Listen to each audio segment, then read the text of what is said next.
My heart is aching, but somehow in all the right places. Oh my gosh, I hate how my settings look. Yeah, that's like so much better. Oh my gosh. Okay. Hi everyone, welcome to another video. My name is Georgia Blueland, but you can also call me Veya.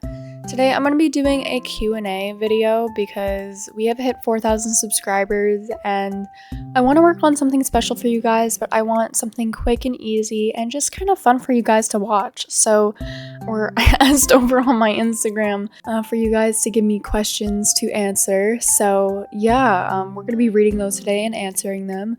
And yeah, so this will be like a little 4,000 subscriber special, and then I'm gonna be working on a YouTube documentary about my YouTube journey. So I hope you guys are excited about that. It might take me a little while to make, so I think that's gonna be put on hold for now because I have to finish Emberlin first and work on a video for next week and start planning it because I'm not gonna get anywhere if I don't plan it. I have gotten so much work done this week though, so I am on a roll. But we got quite a few questions over on my Instagram. By the way, if you ever want to be a part of these little questionnaires, go to my Instagram. It's called Georgia_Blueland. I also have another Instagram for RRP based things. It's called Georgia_Blueland.RRP. So they're pretty much the same thing, but they should be linked to each other. So you should see them in my description below. We have a lot of things on my Discord, so go join that Discord server because we do events on there. We're actually doing a show this weekend and we have ribbons and everything all set and ready to go. Okay, we're going to pull these questions up on my phone. As of right now, we are at 4,035 subscribers, which is insane. So you guys are already up there. All right, Brian the Equestrian said, how is Mr. Will? And I'm assuming he's talking about IRL Will because in-game Will is just fine. So Will is actually doing really well. For those of you who don't know, I have a horse IRL. He is a off-the-track thoroughbred, and he's really sweet. He's really fun. He had scratches about 2-3 weeks ago, and it took like almost a month to get rid of, which was irritating, but we are back riding again. I had my second lesson on Monday, so that was about 2 days ago. We're doing really well. We're actually going to be going to a clinic in a week or two, so a week from this weekend. It's Wednesday right now, so it's Wednesday, June 4th. So yeah, Will is doing really well. We're working on just basic flat work right now since the scratches really set us back and I couldn't ride for like a month. You know, he can get a little spicy, a little crazy, so we have to like take it slow when we get him back into work because, you know, it just doesn't go well sometimes. Like before he got the scratches, like I'm not even joking you, we were like figuring out how to canter, and honestly I think this was also my fault. I never blame the horse for falling off. I'm that kind of person who's like, it is never the horse's fault, and because it's an animal, you know, we have to ride these animals and they have a mind of their own and that's okay. So if I fall off, it's my responsibility because I am the one who put myself in that situation and got on that animal in the first place. So yeah, that's just my take on that. But I fell off of him and I fell on like my neck where my spine is connected. It was a little scary, I will say. I had to crack it back into place. It literally hurt so bad for like a day or two. But then I was like fine, and it was just like scary, but I literally got right back on even though I had to crack my neck back into place, and I like cantered again and he was fine. I think he spooked at something and he just kind of made a move that I was not ready for, and honestly I don't blame him because I probably would have made a move too. But yeah, Will is great. Me and him are a good team. I will say I do have like thoughts sometimes of like, is this horse the right horse for me? Like, you know, would somebody else work better with him? Because I just get nervous when I ride sometimes, like especially like right now. Like obviously like I've cantered before, but I have these confidence knocks sometimes where I'm like scared to do even the even the most basic things, like, and it's not basic to ride a horse. Like, cantering, like, especially when you don't have the muscle, is really hard, and it can be nerve-wracking because you're on a 1,200-pound animal that could literally kill you with its own body. Not that it would want to, but I'm just saying, like, riding these big animals, like, no matter, like, what level you're at, it can be scary even to do the most basic things sometimes. So don't feel bad if you're having a confidence knock, is all I want to say, because I know a lot of people, I've had a few comments like, how do I get over a confidence knock? And it's like, you just have to kind of ride it out. Like, you know, some days you're going to be less nervous, some days you're going to be more nervous, and then there's going to be that one time where you get over it and it's going to be just fine. But yeah, Will is doing amazing. I know I went a little off topic there, but I thought that was a little bit of an important conversation to have. Where did the truck go, girl? Anyway, they've been updating so many like small things in this game, and I just like noticed them here and there, and I'm like, wait a minute, there was totally something there before. Okay, let's go on to the next question. Capstone Princess, or Cappy, one of my staff members in my Discord server, says, how do you get your ideas for your short films in SSO? I struggle with ideas. Well, that's a very funny and, like, I don't know, like, it's a good question, don't get me wrong, but, like, it's very unique how I get my ideas. Like, okay, like, I had an idea for this short movie that I want to do. I don't know if it's gonna actually happen, but I just randomly get these ideas, okay? Like, I will say, I get my ideas just randomly. Like, I could just have a spark of motivation, and sometimes, like, okay, so it really depends on the situation. Like, for Wanderer, I had to really think about it. Like, I know I wanted to do something with the Hanoverians when they came out, and I was like, I want to do a short movie, but I don't know what I want to do. And so I had to sit there and think about it for a while, and then I just, you know, sometimes even when I'm, like, going to sleep, my imagination will run crazy. So what I'll do is I'll sit there and I'll think about it until I literally fall asleep. And it helps me so much. Like, don't overthink it is what I'm gonna say. Like, if you are trying to find like an original idea, like, don't overthink it and don't think about other creators' projects, because that's a good way to, one, you know, get yourself in trouble by copywriting something, and two, just like, you know, ruin your idea.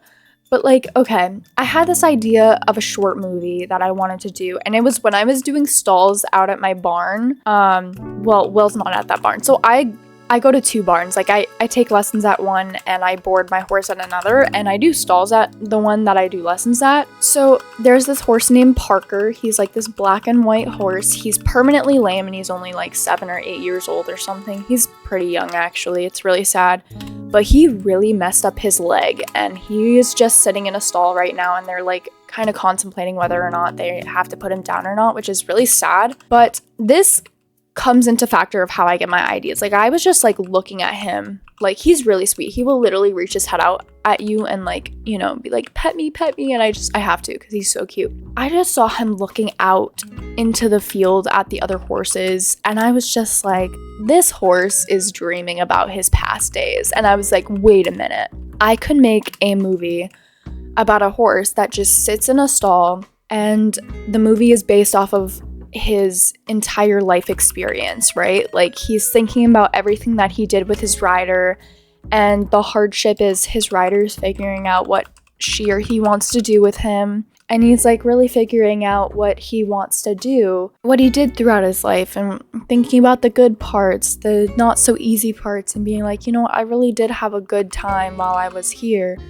And even though he's sad, he's stuck in a stall, like, his owner is like trying to contemplate the best decision, because obviously they don't want to put him down. But, you know, then someone finally says, you know what, I think it's time to, you know, let this horse go. And it is a sad concept, but, you know, this is how I get my ideas. I'll just like look at something, or I'll just be like vibing with nature and just life, and I'll be feeling my emotions, and I'll just, boom, I'll get something. And that's really how I get my ideas for my short films. Is like, I really think about it, and I really internalize the feelings that I'm feeling at the time too. Like, this also comes into factor when I get my ideas, is if I'm really feeling an emotion and I really want to get it out. This is like a form of therapy for me almost. Like, if you watch like It Began With Us or his reflection, like, you know the emotions and things that I've gone through.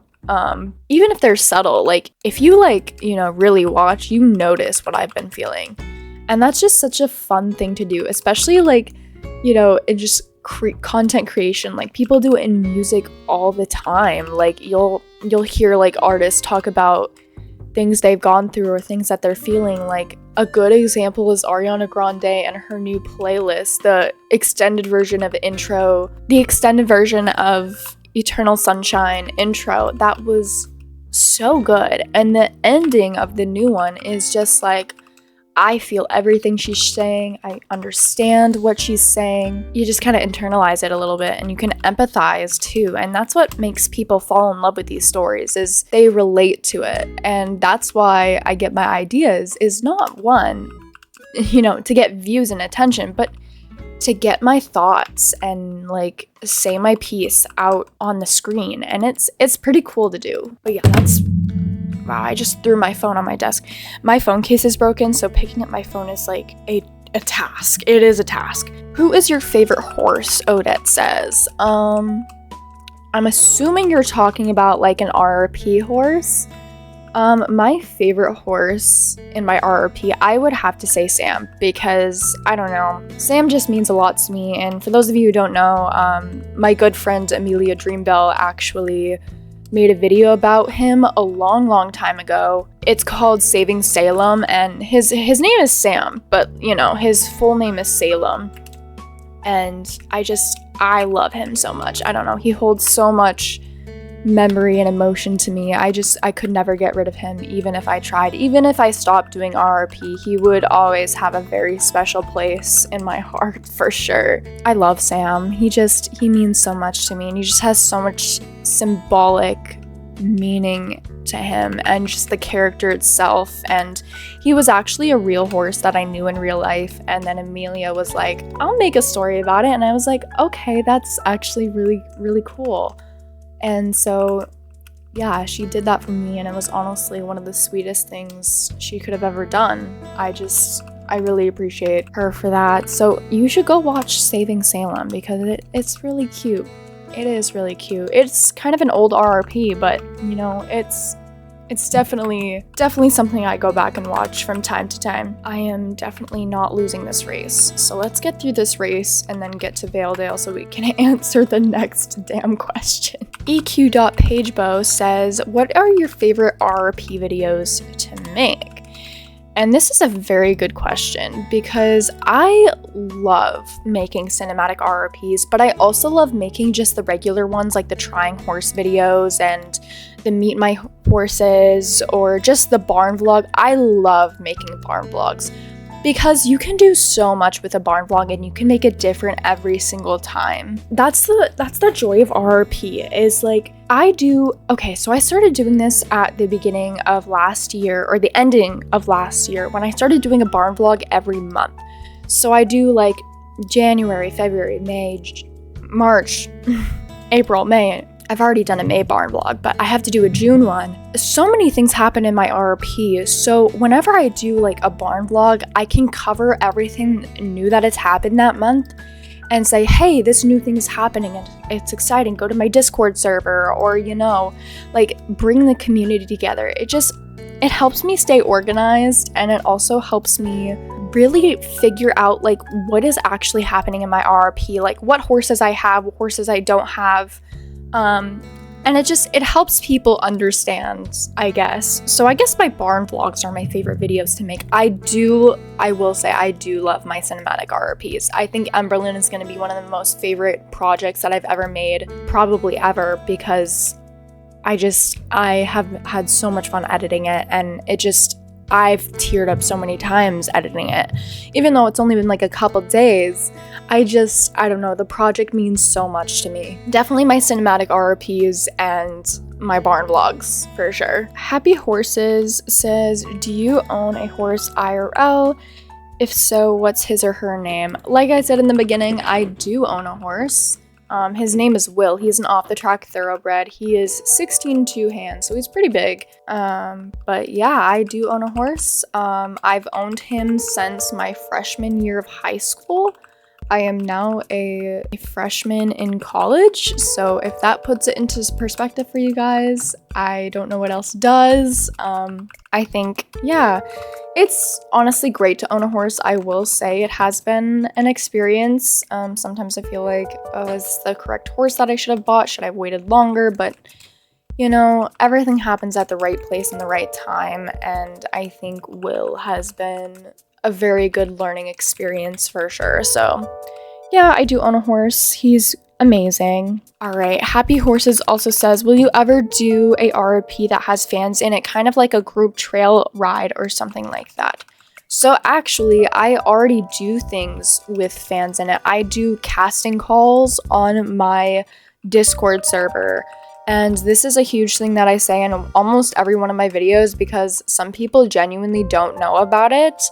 But I call for people. Like, I do need people sometimes to like play a horse, even if it's just in like a basic RRP. Like you saw my clinic vlog, I used people for that, and it was amazing. It was really fun. It was really cool. And you're about to see Emberlyn, which is a huge project that was made with a ton of different people.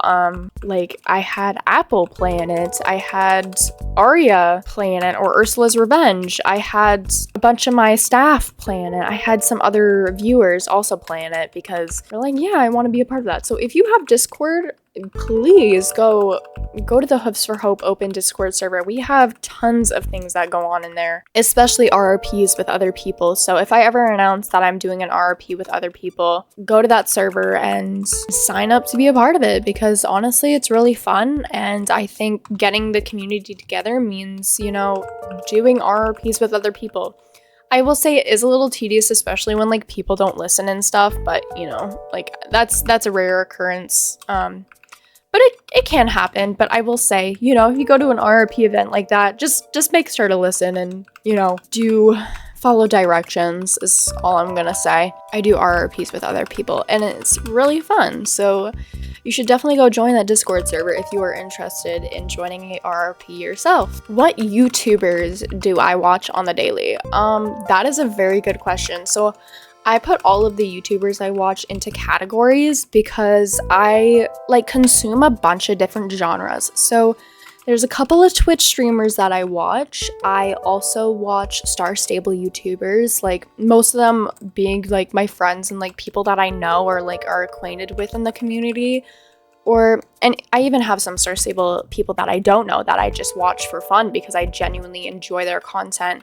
And I also have IRL people that I watch. So I'm just going to go through those categories because I think these YouTubers are really fun to watch. And if you enjoy some of the same genres, even outside of SSO, maybe I just recommended you a new favorite YouTuber. I don't know. Obviously myself. No, I'm just kidding. I don't watch my videos very often, I will say. They are fun to like go back and listen to, but I genuinely watch like my friends and like IRL content. So for SSO content, I love Amelia Dreambell's videos. She is a good friend of mine, but she's really good. If you like SSO RRP content, our content is similar, but you know, we have different storylines and whatnot. But her content is good to consume, so I would recommend her. I would also recommend Ursula's Revenge if you like update videos. I absolutely love update videos, so she does a really good job on those. I love, what else YouTubers? I love Coco Rosewater. I don't personally know Coco Rosewater, but I do love her content. And I do enjoy like her grinding videos because it just, I don't know, I like grinding with people and I like listening to people talk while I do my training. So I do watch her a lot of the time. I do still sometimes consume Violet Flower Garden as we're passing by the Violet place. Oh, it's almost been 3 years, guys, since we've lost her.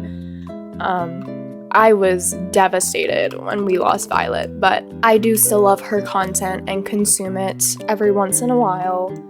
I will go back and I'll watch Madison Dark Knights, you know, just the whole group over there. SSO is a very different place from when it was when I first started, and it is sad, but I do genuinely love to go back and watch some of my old favorite YouTubers. I loved Avery Dawnside. I know she does IRL horse content now, so that's a good YouTuber to watch if you like IRL horse content. I loved Ava Clarewood.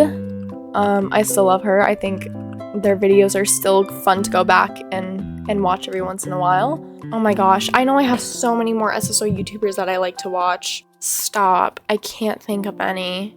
I don't know why. I watch CC Creations for updates, but I feel like everybody does. I mean, it's not really a YouTuber like I watch, but like I consume their content from then and now again. Those are the SSO YouTubers I really do watch. For IRL content, I watch a lot of people. Nicole Leno, Elias Simone is a really good YouTuber to watch if you like just organizational content or just content to get you motivated to, like, I don't know, do work. I love doing work in the background while watching these people. I don't know, it just motivates me. Those are like the two IRL people that I like to watch. I love like IRL horse YouTubers. I love Raleigh14. I love Cat's Creatures. She's really fun to watch if you want to watch, like, you know, because I love learning about horse welfare and just, like, you know, the new things that we could do. I don't know, it's really important to me. I'm not like one of those people who's like everything is abuse, but I like looking at the facts of the situations and being like, okay, like how can we do better here? I will say I do love this Esme. I do get a little annoyed with her sometimes. I don't know if it's her voice. That's nothing against her, by the way. I don't know. I get annoyed of certain YouTubers after a while of watching them. I love to watch, what's a good horse YouTuber that I like to watch? There's another one that I was watching that I forgot about. Oh my gosh, stop. I don't watch Harlow. I'm sorry to all those Harlow watchers. It's just, it's not for me. I think that's it. If I think of any more, I'll say it later. For Twitch streamers, I love to watch Joe Bartolozzi. I think he's so fun to put on in the background. I also love Queso. But yeah, those are like the YouTubers that I like genuinely watch. Like, I do consume a lot of YouTube content. I will say okay. For those of you who don't know me, I love watching Code Blue cam or like police body cam footage when I'm doing something. So I will watch a lot of DUI arrests. I'll watch, you know, like game warden arrests for people like fishing like under the limit or something. I will watch like all of the above of those. But yeah, I do love all of those YouTubers. When did you start RRP? I started back in 2022, so I would have been 15 when I started doing RRP stuff. That's like 4 years ago now, almost 4 years ago, which is insane to think about. But yeah, when I met my friend Amelia, she was probably around 400 subscribers at the time, and then I just started doing it because she really inspired me to do it when she posted her original Grief series, which she's doing again, by the way, so keep your eyes and ears out for that because it's gonna be a wild ride for sure. I had a lot of fun, you know, during that time. And then ever since, I kind of just been, you know, doing my own thing as well. And I've had a blast. So, I don't know, RRP has always been, it just kind of clicked with me. Like, when I started doing my videos, I didn't know what content I wanted to post. I just started posting, which is usually how it goes for people. Like, they don't find their niche until they, like, really get into it. And then I, like, discovered ReShade, and I discovered, you know, all of the other things that come with RRP. And obviously you don't have to use ReShade to, you know, make RRPs, but I started learning how I could make different shots happen. And I was like, this is really, really fun and really, really cool. And I do enjoy this. So might as well start doing it. And then I just started. Like, there would be moments where, like, I wouldn't post for a long period of time and I get bored. But now I'm at the point where, like, I'm monetized and I'm on a schedule. So, like, I post every week. Other than when I'm doing like a huge movie like Emberlyn, of course, then I take 2 weeks and I'm like, okay, I'm gonna work on this for 2 weeks. But yeah, ever since I've really enjoyed it, and I don't think I am going to stop. I've like always thought of like, you know, transferring my RRP content. Like, I'm like, what if Star Stable just randomly dies one day? Like, what would I do?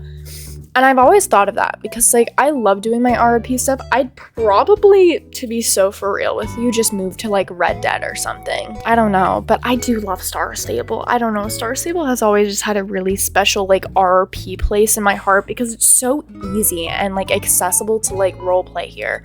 Like, you can do so much with it. How long have you been riding IRL?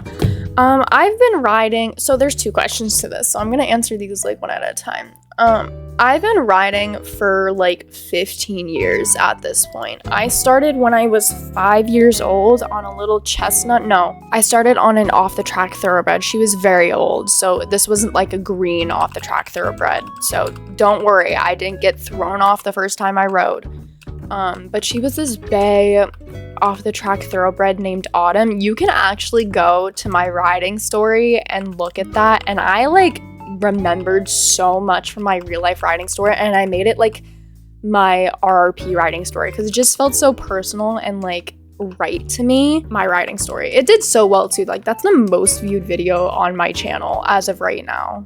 But I thought that was pretty cool. But yeah, if you go watch that, there's a lot of little real life Easter eggs that you'll find. Of course, in my canon RRP storyline, like Malibu is supposed to be a depiction of Will, but then I got Will later on. So, you know, I kind of forgot about Malibu and killed him off, but you know, we're not going to talk about that. No, so when I killed off Malibu, it was supposed to be like everything that I felt with like Wendell. And I did mention Wendell in my riding story, but like I didn't mention like the feelings that I felt with Wendell. And also Wanderer. Okay, Wendell means wanderer. So that's why I named that Flea Bitten Gray Wanderer and that movie Wanderer, because it was like supposed to be like a depiction of Wendell. And I think that's just so cute and like sentimental. I don't know. I thought you guys would like that little Easter egg drop. And then the other question says, how long have you been playing SSO for? I have been playing SSO for a long time. So I did play like bits and pieces when I was very, very young, like, you know, during like old era SSO, like 2012, 2015, 2017 era. Like I would like go on and off because I didn't have a computer of my own that I could use SSO on. I literally had a shitty like white plastic Chromebook for the longest time until I got like a MacBook for my birthday in 2020, which is right before COVID happened. And then bingo bongo bagungo, we were in lockdown for a year, and that's when I really started playing SSO. And it was an experience. I loved the quests. I thought it was really fun, and I just never stopped playing. So yeah. Okay, this question says, how long does it take you to film and edit an RRP video? It's a bit of a process, but so first it comes with scripting. I have to script the entire RRP first, which takes probably about an hour or 2. This is where I really get my ideas out on the paper, and I'm like, okay, what do I want to do? It also depends on like what RRP video I'm making. Like a movie will take me anywhere from 20 to 40 hours to make. A regular RRP, probably 10 to 20 hours. It's a lot. It's like a full-time job.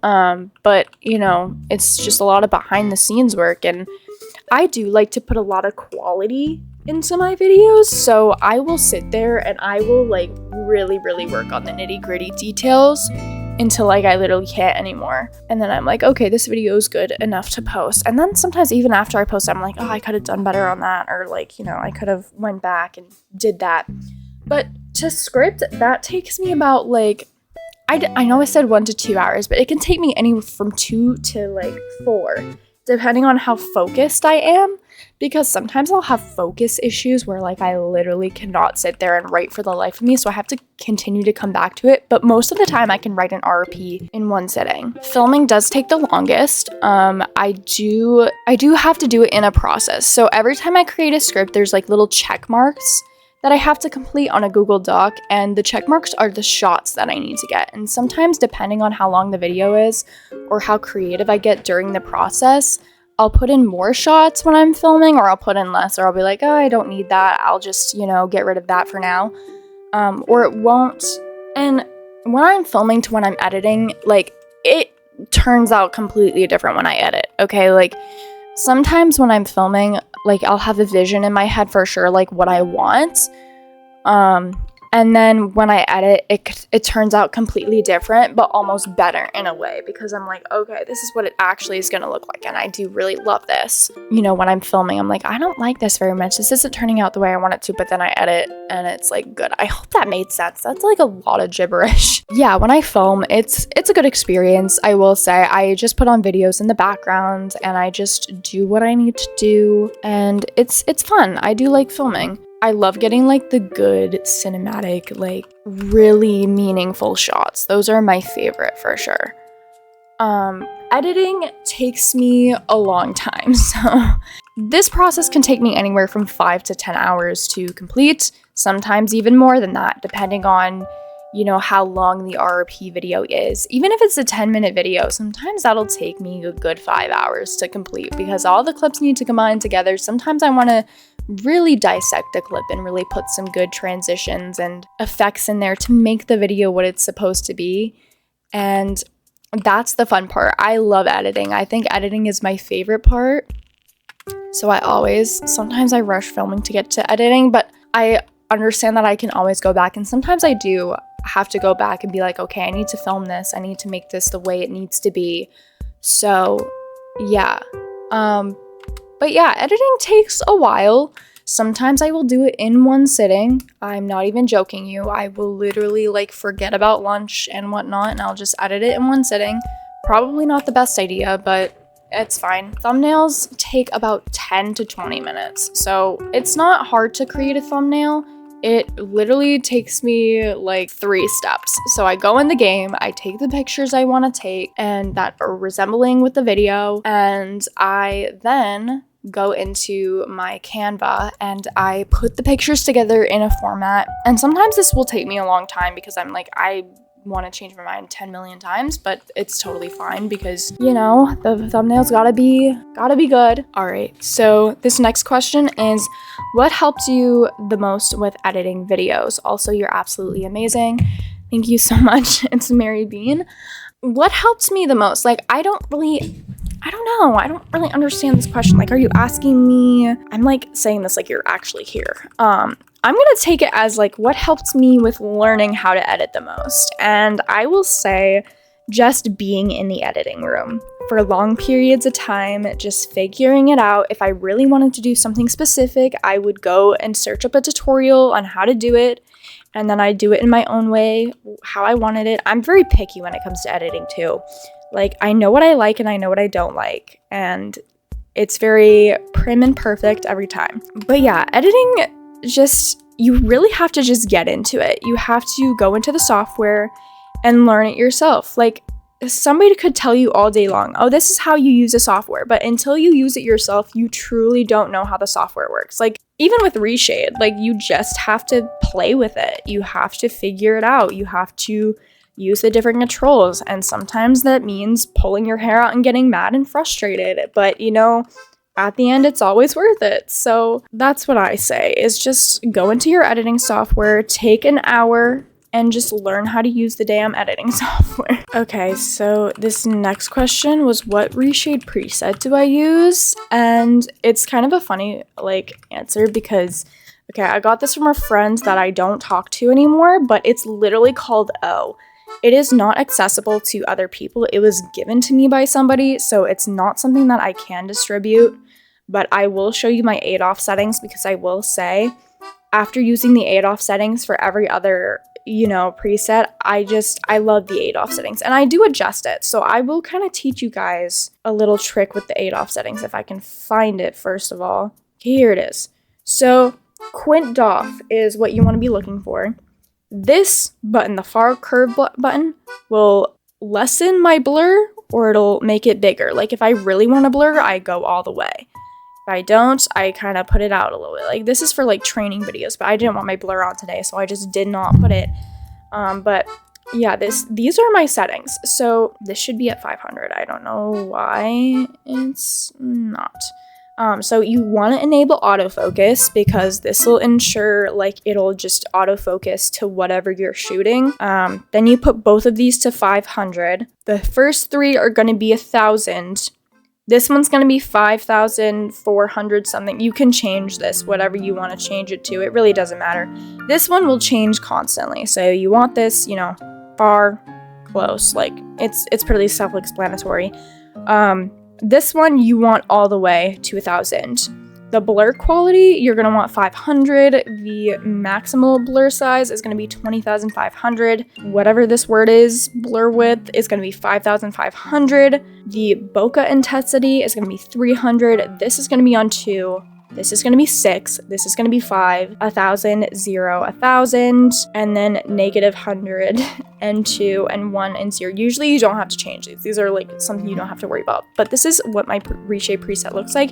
And like, let's say I want to take a picture. So when I go to film a shot, I will sit down, right? I will make sure my focus is all the way, and I will hide my character, and I will take a shot. And this is what my shot is going to look like in the video, and I can edit it, do whatever I want with it. But like, as you can see, as I move around, my blur changes to these, you know, what it needs to be at. So like, let's say I want to take a shot of the cafe. Beautiful. We love. Or a shot of my horse even. Like, let's go over to what my horse is doing. Like, it'll automatically like focus on my horse instead of everything in the background. So yeah, that's what I like to do. I think it's really fun and really cool. But yeah, let's get out of this and go back to the focus point that we want. So this one is fine. But yeah, that is the ReShade that I use. I also use Everyday by Amelia Dreambell. That is a very similar ReShade preset, so I would recommend that one if you want to use something that's similar to mine, and then just use my 8-off settings. But yeah, my 8-off settings are really, really, really cool. Or you could just make a similar preset and just use the 8-off settings and be fine. But yeah, ReShade is really fun. I think it's a really creative tool to use. Not everybody can use it, which is honestly why I like it. Like, you don't need ReShade to use it, but I do really appreciate when ReShade is used and done right. Like, it can be too much and it can be too little. Like, I don't like ReShade presets that are too much. They're just way too like vibrant sometimes, and just they're a lot. Like, I like to use ReShade presets that set the mood but don't have crazy things going on. Like, sometimes I will use one with the PNG, but I don't like the PNGs all the time just because they move in the sky and it looks unrealistic to me.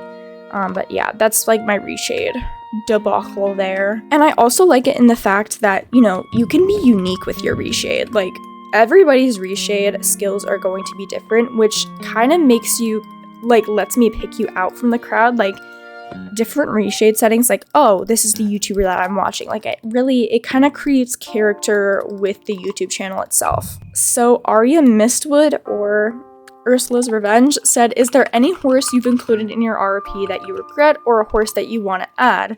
So yes, there have been multiple times where I've regretted adding a horse that I shouldn't have, or I feel like I have too many and I impulsively added a horse that I shouldn't have.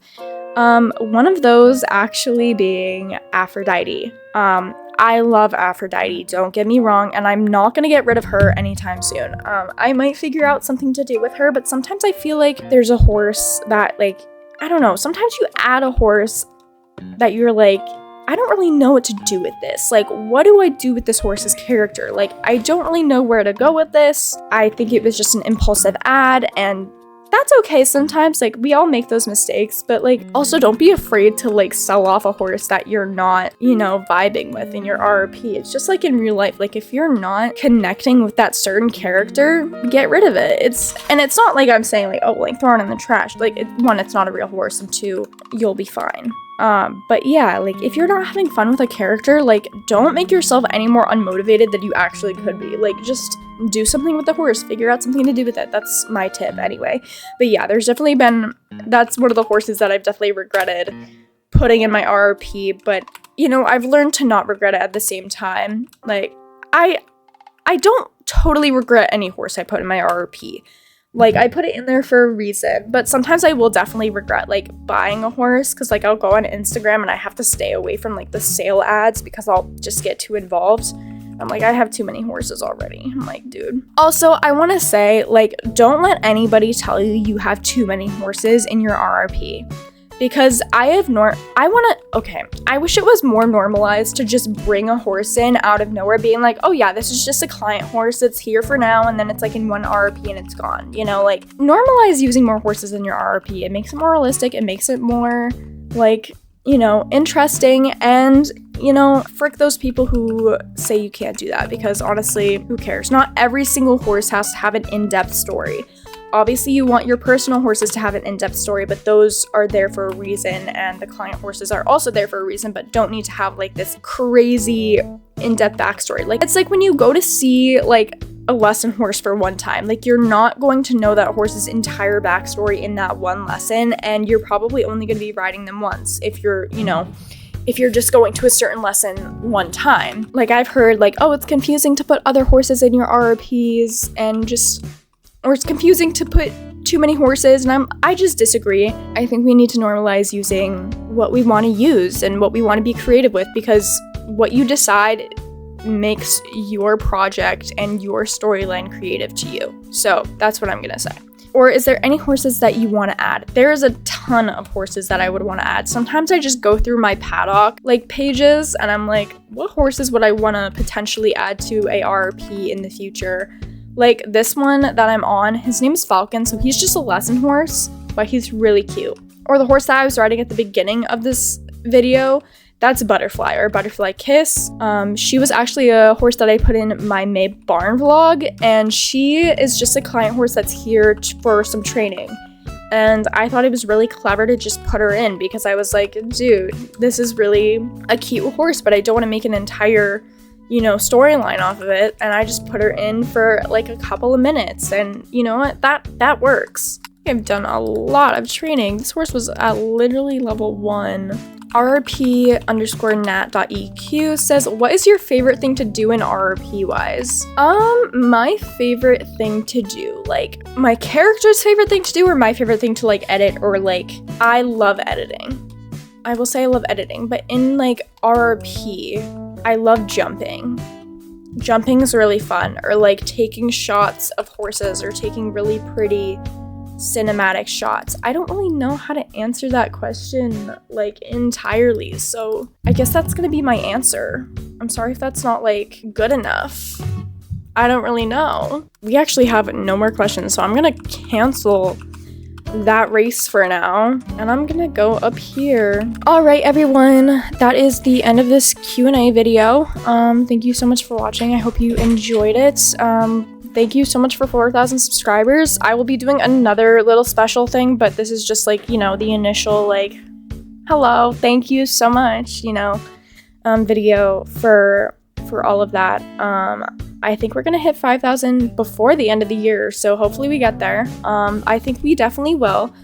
But yeah, thank you guys so much for watching. I hope you enjoyed this video, and I will see you all for my Emberlyn video very, very soon. So have a great day, evening, night, wherever you are, and I will see you all next time. Bye!